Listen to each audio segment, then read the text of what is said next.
I love you মিষ্টি। ভেবেচিন্তে উত্তর দিবি কিন্তু। এই ভেবেচিন্তে উত্তর দেওয়ার কিছুই নেই। তোর মতো একটা ফালতু ছেলেকে আমি ভালোবাসবো?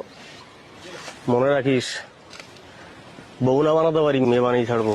शाबाश बेटा।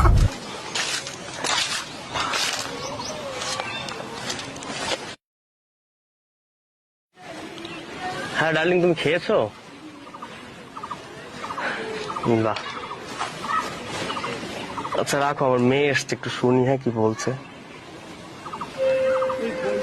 শোন, তুই প্লিজ আমার মাকে ছেড়ে দে।